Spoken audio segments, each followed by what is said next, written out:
Welcome back to Reverse Sweep. Week 2 is all wrapped up for CDL. And, well, some of these teams doing what you'd expect them to do, continuing to excel, and other teams continuing to fall short. I'm your host, Katie Bedford, and I'm here with Enable and Pacman. Guys, coming off of this week, I don't know how you feel, but at least the Sunday matches, particularly that last one, pretty surprising. I think Thieves could have done it, but I don't necessarily know if I expected them to 3-1.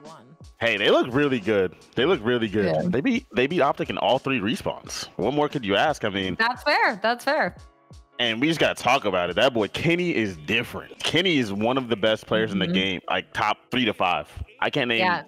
I wouldn't take 4 people ahead of Kenny. I don't know about you. He's disgusting. No, yeah, no shot. People said I was crazy when I was gassing Ken up.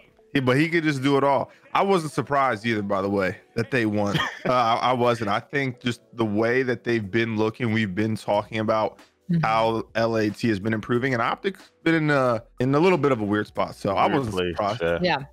LAT look good, man. They do look good. And let's quickly, though, go through some of the results of the week, guys. If you missed it, maybe you had something else going on. Shame on you. But if you did, well, Thieves, they started off the week actually with a loss to Atlanta FaZe. That went to that Game 5. London picking up a big win in a Game 5 over New York. Gentlemen, I will remind you that I initially picked that as my upset this week, and y'all dismissed me, but London, I had faith, and they got it done. Toronto continues to look excellent, sweeping Gorillas, Minnesota, with picking up some wins of their own. And Dallas, well, it went Game 5 with Gorillas, but Dallas, they seem to live in Game 5s and somehow consistently always come out on top. And kind of the biggest moment of the week outside of maybe that London-New York game, as we just mentioned, Thieves 3-1ing OpTic Chicago to close out the week. So let's focus in on that, Ian. Thieves, as Pacman said, they won all the respawns. They're looking great. I think Draza Venom continuing to look excellent. But let's talk about Kenny, because it seems like it doesn't matter what role you put him in, it doesn't throw him off when he has to adapt to another role. Quick changes, and now he's in main AR, and people were questioning, can he do it, can he not? And he's been looking incredible. Yeah, people, I think the biggest issue with how people perceive Ken is when he came into the scene, right? He was the best SMG player in World War II, his rookie year. He was a human highlight reel. So when they see him running any other gun but the main sub, they just think it makes absolutely no sense. But Ken is literally one of the most versatile players who play Call of Duty. Like, he can run any role at the highest level. And the fact that you can have someone like Ken running that main AR when he can be so impactful and how talented he is, you're seeing him just do kind of insane stuff with the gun that not many other ARs can do with him. You know what I'm saying? And it can just help LAT really take over games. And he's been showing that. I mean, he's been fantastic. He had like a 1.3, I believe, versus OpTic. Like, you're going up against Formal. You know what I'm saying? And he just 1.3 casually walked into the court, just dropped 30 on him. Like that. I'm happy for him. I'm happy for him, but people are stupid. They thought Cat was crazy. They thought Cat was crazy for that move, where I was like, come on, it's Kenny. He can do whatever. Yeah. No, yeah. I think I talked to Cap about this. Just when you watch Kenny's screen every single day, you see him do some stuff that no one else can do. It's like pretty flawless. You almost have nothing to tell him when you watch him. Just like, he knows his own mistakes. Yeah, basically stop YYing, getting yourself extra kills. But I seen him play in Ghost. Everyone ran a sub in Ghost.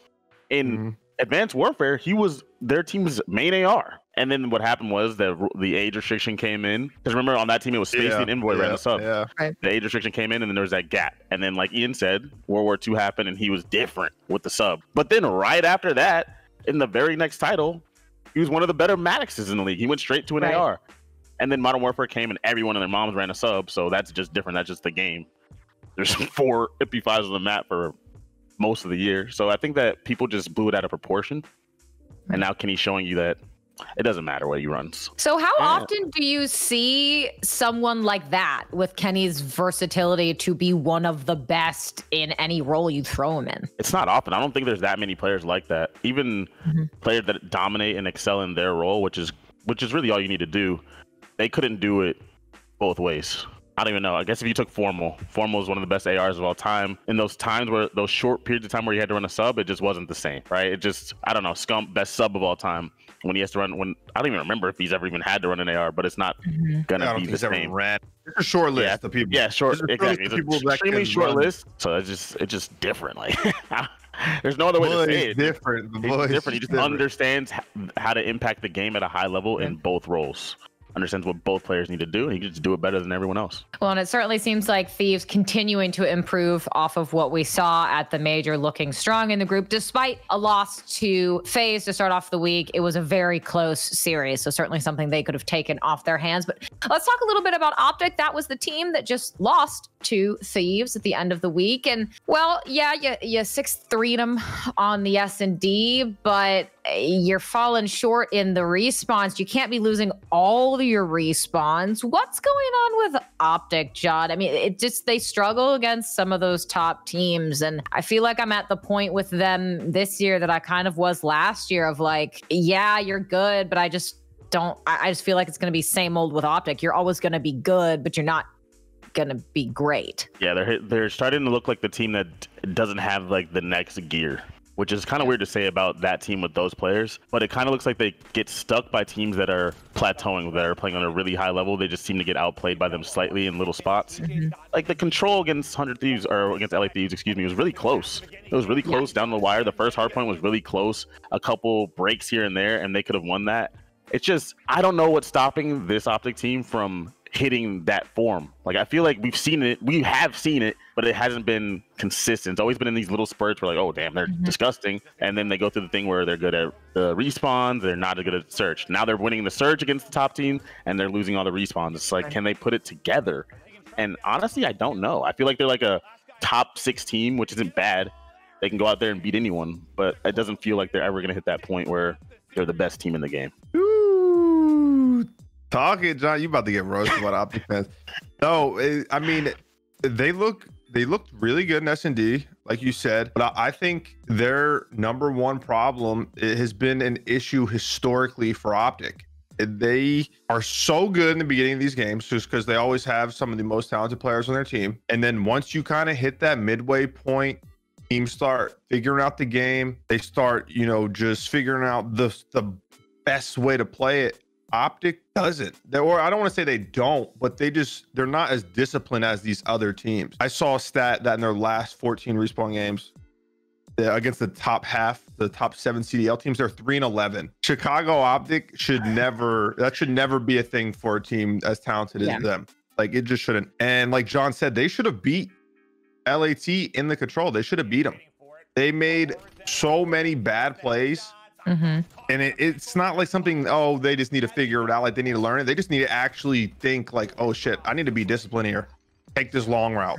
Yeah, I might not see anybody, but I could spawn LAT out, help my team here. It's a small fix, but they need to figure out, because they don't need a team change.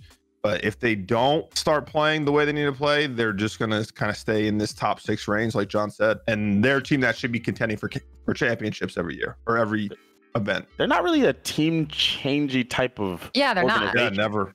No, like, and I'm going back to before their dynasty teams, right? They form these rosters and kind of ride them out with however they are. That's just probably how Hector's always done it. We're not about to just switch all these people into OpTic, but like, I feel like everyone on the team is kind of big with the brand. Like, these guys might just be a team for this title no matter what. I don't really see them switching. I think last year Gunless was switched off the team last year, but he wasn't really he wasn't getting the love in the videos. He's not the OpTic person. Do you know what I mean? Nah, he's not.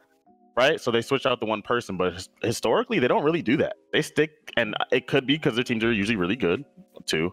They usually ride it out. So I don't think that the team change is coming. At least it doesn't feel like it. I don't know how you change it. Well, the thing is, there's only one option, 2 options. Dashy. Well, Dashy is the Dashy, right? Is the one you would be able to argue is the least safe, which also feels like a weird thing to say, but like, if Envoy is supposed to be Scump's replacement whenever he retires, and you're never going to bench Scump and Formal, like, that just leaves Dashy. Yeah, right, exactly. Has nothing to do with Dashy's performance necessarily. It's just it is what it is. If you were going to do it, which I don't think they will. No, but I agree with you, John, that they are just a team that, like, even if things seem shaky, like, if there's non-OpTic people on the team, like a Gunless perhaps, yeah, you're probably gonna get moved, but that core, I can't imagine they're gonna go anywhere. And I think I don't necessarily know if I want to use effort as the word, but I just wish when I watched OpTic, they would play teams, and I said this before, they'd play teams the way they play Crim. And when I watch that, the way they play Dallas, I feel like I see them hit that next level that they don't otherwise show against a vast majority of teams. And saying people give maximum effort for every series is silly. That's not true. But I just feel like I see them really dial in and really focus when they're playing Dallas. And I just wish we could see it against a Toronto or a FaZe or anyone else. I mean, I think it comes down to the discipline thing. When they play against Crim, they're like, oh, we can't lose. Because that is true. Like, no matter what any player tells you, you're going to try a little more against some teams. Yeah, if you got a grudge or something on the line, yeah. When I was going up against OpTic, I was a little bit more locked in. Just a tad bit more than against, everyone else. But sometimes they're just kind of going through the motions. They just need to literally forget that. Like, don't just be like, oh, we could just win this series. All we got to do is show up. I mean, also another thing, let me talk about this. I don't know if they're trying to change the meta. I just forgot about this and I realized we're going to bring it up. The Milano and the FFAR? I mean, either they really thought that it was about to do something or they really were trying to disrespect LA Thieves. Either way, like, I feel like it was not working. I'll tell you that. The Milano did not, like, it wasn't doing the thing. It was not doing it. And I just don't understand. Had a couple kills where I was like, that thing's, you know how the guns feel a little different on the different servers. And maybe they thought they had something. After you lose first map, I don't think you start playing around like you know what I mean? So if you lose first map, I'm like, yo, all right, put an AK-74 out, put a Krig out, and that's it. Like, we're not, you know what I'm saying? You don't just lose first map and then continue to try it. I don't get that. Yeah. No, and I mean, hey, I will say though, I do like that OpTic at least seems to be one of those teams every year that just tries out some new guns. We've seen Envoy do it before, so it's always fun to. I mean, it didn't necessarily work out for them, but it is interesting to see new guns. But let's keep moving. Let's talk about another one of those top teams, FaZe. So they won both of their series this week, but they were both game 5s. We've said this about Dallas, so it's only fair to say it about FaZe. You don't necessarily always want to be winning in a game 5 fashion. I don't think we've seen a FaZe dominant 3-0 stomp in a while. So yes, you're winning and you're starting to win more S&Ds, but they also seem to be choking a lot of their hard points. So Ian, FaZe, looking fine, looking poor, looking the same? I mean, they're not looking as dominant as they were, obviously, but I wouldn't say they're like struggling right now. I think it's just every other team is really starting to improve. It's getting better. Yeah. It's hard to be as dominant as they were in the beginning of this game for a whole year. It just is. And now you have these other teams who made moves, probably just watched all of FaZe's VODs, learned from them, is trying to hard counter them in S&T and everything. But FaZe is still getting the wins. Yeah, they haven't been as dominant right now, but when you have a team with those players and that talent, I think it's just something you gotta ride out. Not saying that they would ever make a team change, but like, you don't need to panic yet. Especially with Pac being their S&D coach, they're going to be fine. They're a top 2 team in the game. It's as simple as that. I don't think they're struggling. It's more of other teams who are just catching up to them. 3 game 5s in a row, losing the one to New York. It just, something about it reminds me of last year too, where like they were the dominant team to start, and then they were still probably the best team throughout, but it started getting really close, closer and closer until finally Dallas passed them up. That's all I'd be worried about if I was a FaZe fan. It's more like, we know they're going to be at the top. They're going to be at the top, but if you want them to be the champion at the end of the day, and right now it's looking like that gap is non-existent. And so that's what's scary to me. The players, with all the talent they have, they just keep clutching up in all these situations, but I expect them to get to a point where, if they're going to be the champion again, where they start dominating at the right time, kind of like when they won in Black Ops 4. They just happen to turn up at, like, meta shifted, whatever, but they turned up at the right time, and that's what they're going to need to do again, because when they're like that, they're pretty damn hard to beat. Right now, I wouldn't be surprised if Toronto just went out and won the next major again. Like, just they look great. They look right. So That is I'm not huge to seeing- what you said, John, by the way, about the meta, because you have to realize too, the recent update, which I know it, how long has it been? Is it just this week they've been playing on it? I believe it was just this week. I think it's just this week, yeah. Just this week. So like with the AK-74, you're a lot slower. You're slower than you are with the Krig. So like that, you got to think that affects a BZ, that affects like the two best players on their team, arguably. No, that does. I just want to throw that in there. No, it has to. It has to. And they went to 2 game 5s, right? Like we don't know how that's gonna have lasting effects, but sometimes it only takes a little bit to make whatever your competition is just a little bit better and your team a little bit worse, like what happened with 100 Thieves and United. Not that 100 Thieves was ever bad, but they were just that switch made the other team a little better, and that's all that matters. Just a little better. Over the top. Yeah, it's like I think that's a great point. Like, oh great, now they rely less on.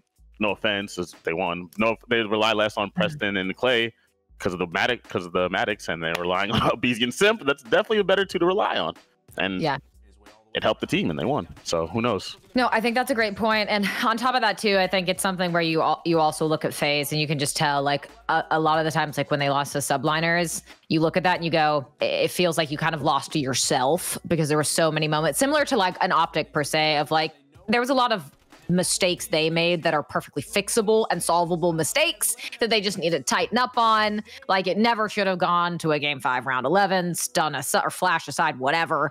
Like I think we could definitely get back to where they were. It's just, can you buckle down and really fix out all those kind of small issues? And as you guys said, competition getting closer. And speaking of competition, well, FaZe beat them in that game 5, and they did beat subliners London Royal Ravens with Zaptius.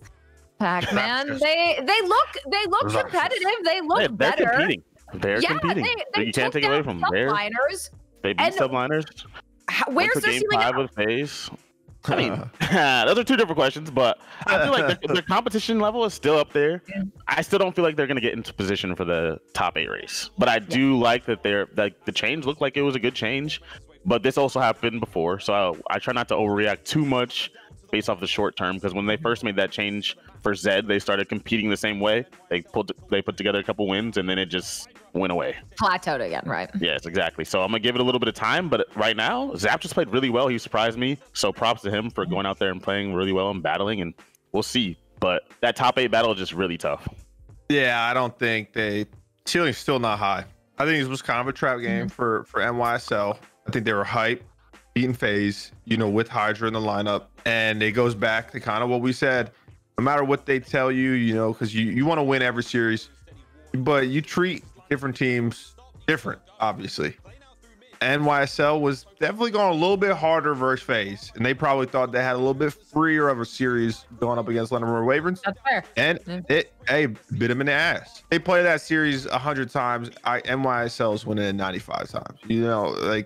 That is just one of those series where they didn't clutch up. And I'm not trying to take away from London, because Zap did look really good. But context is important. Yeah, it's just they're not about to turn it around and be a top 16. I don't think, especially like John said, it is going to be such a hard race to really get into that top 8 for champs. I just don't think they got enough to put them over the top. All right, well, maybe this person for each of you can help a team get put over the top into that top 8 for champs. Let's talk about MVPs. Gentlemen, I always try and pick who starts every week, and people say pass it off, pass it off. So I'll let you guys decide between you who gets to start with their MVP. I'll go first. Okay, fine, John. Go ahead. Take my look. Take it. You already know what you're going to do. MVP is that boy Kenny. Of course. That is the easiest read ever. Of course. Kenny's gross. We talked about it. He's the man on the map right now for the team. 1.3 or something like that throughout the series against a top team. What more could you ask for? He was good against FaZe too. Kenny's different. He's out there, and he's now earned that respect where everyone knows he's a top 3 AR, top 3 player in the game. Kenny is this week's MVP for sure. Ew, I cannot believe that you just thought it. Kenny's my friend, first off. I don't like Kenny. No, he just don't like you. No, I'm just kidding. But my MVP, I think it's got to be our cities, actually. FaZe has had some close series. Obviously, we talked about him in the past where he wasn't really doing as well as he could be. living up to his expectations. I think he's been great, though. He has been great recently. I don't know if it is because of the recent update with the subs where it could be hurting Simp and Abizi a little bit, but helping Alec in the main AR role. But I think he looks great. He had some fantastic series. I think he's finally got his mojo back, found his confidence, you know, got his swagger back. And I think he's going to be huge moving forward. Like we said, with all these other teams catching up, if he keeps improving for the rest of the year, I think we're going to see FaZe. They're going to have a great opportunity to win a championship and start taking over. Because I think right now, him finding consistency is going to be huge when we get to the final stretch. And I know that I'm kind of looking far ahead, but he needs to make sure he has everything down when we get to, you know, the last couple events, last couple majors, where he's on it. Because Simp and Abizi are going to do their thing, Cell's going to do his thing, and he needs to be there to keep everything in check, essentially. So he's my MVP. I like that. I like both of those. Those are good. 2 main ARs, and I think 2 that deserve it, 2 that fought it out this week, actually. But yeah, I agree. We've kind of talked about RCDs and not necessarily a struggle, but not being where we would expect him. And it seems like maybe he's hit that form this week. And now, as we move on, moment of the week, we always do an MVP, moment of the week, and then the LVP. So Ian, moment of the week for you, anything that really stood out? Well, the whole series, but that streak that Kenny went on in the raid control versus OpTic, I actually thought LA Thieves made a horrible play in this situation. And then Ken flanked OpTic, got a 4-piece, then just took over, basically. Won them the round, which ended up winning them that map because it was 3-2. But it just shows how Kenny can take over with the main AR. And I think it's huge for him, huge for his confidence winning this series versus OpTic, especially going up against another great AR and Formal. But it was a big moment because I think it opened everyone's eyes that Kenny literally can do it all. Like Kenny will be in the argument for best main AR by the end of this game, hands down. So that's my moment. And it's the better moment of the 2, Katie, before John even goes. I will remind you, by the way, Ian, before you go, I will remind you, Ian, for MVP, you let John go first, and then you got upset at him for going first. So not this time. I'm heated. Mine, mine, I'm gonna go with Toronto Ultra somehow winning this control versus Rocker to go up 2-1 in the series. Yeah, that was because like how I want to say that Rocker broke down or whatever, the slang is that people are going with right now. But Toronto keeps finding a way to clutch up on this streak that they're on this hot streak. It's not like they've dominated some teams, don't get me wrong, but they keep finding ways to win. And I don't like that one was improbable to me. Like they should have lost that map. They could have still gone on to win the series, who knows, but they should have lost that map. And they keep doing it over and over and over. They keep winning round 11s they shouldn't win and stuff like that. And it's like, that's what champions do. And I'm surprised that they're still on this type of hot streak. I'm surprised that they're in the way that they're doing it, like consistently clutching up over and over and over. And they look so confident in everything that they do. Their teamwork is way ahead, I want to say, actually, of every other team in the league, like way ahead to this point. And it's impressive that they are able to hold on to that for that long, because usually teams catch up with you. We're all scrimming each other.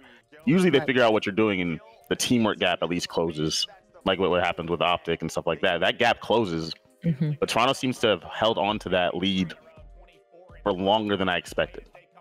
And I just want to give props to them and everything that they're doing. It's kind of ridiculously impressive with the way that they're winning these maps. Yeah, I don't think you're wrong on that. Toronto, we'll see if they can continue that hot streak for week 3. But before we get into that, LVPs, guys, Ian, you can't pass the buck off on John this time. I'm gonna make you go first. My LVP, Katie, is it's gotta be, I shouldn't be saying his name, but I have to. And it's Havoc on Florida is my LVP, and here's why. First, he has a 0.76 so far in stage 3. Ain't cutting it, especially a player like Havoc. We've seen him in the past. We know his play style. He has a lot of potential, and he's just not putting it together right now. But he got benched in the beginning of the year, or like benched himself, essentially. I don't think we ever found out he like wanted to stream or something. Then he came back, was in challengers, got this opportunity, And I've heard rumors that Florida's targeting like another player to replace him. But the reason why is my LVP is because he had the opportunity to really come back, turn Florida around, because they have a lot of great pieces on that team, a lot of potential, and he's just not putting it together. Florida hasn't found any more success than they had with Slack, and he's kind of wasting his opportunity. You know, this was a huge moment for him in this stage to prove to everyone that, hey, I can still compete at the highest level. You know, because Havoc, for a while, people were looking at him like, oh, he's a very hot or cold player, but a player that can take over games. And we just haven't been seeing it at all in Cold War so far. So he's got to be my LVP. And he might not have much more time if Florida decides to make another roster move. I hope he gets it together. If he still even has a chance, maybe he's already gone. I have to go with Seattle in its entirety because I'm so sick. That's the fifth time I heard Katie pick them. Sorry, I had to. Seattle. They should do. You know what? I'm sick and tired of watching Seattle choke everything. They choke their hard points. They choke their S&Ds. They choke their controls. They choke everything. And it's so frustrating to watch them because they did it all last year and they're doing it this whole year. Every time I see them in a 5-5 S&D, I'm like, here we go again. Here we go. I don't even need to watch because I know they're going to find a way to lose this.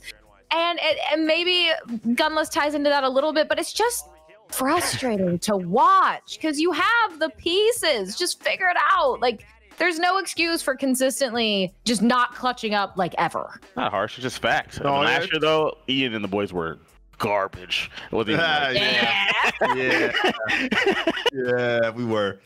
I think this year the thing is too is they just can't seem to all put it together individually at the same time. Like, like there was a time on this Seattle team where I thought, and I know a lot of other pros thought Looney was the best player on the team. There's been times where Gunless looked like Gunless of old.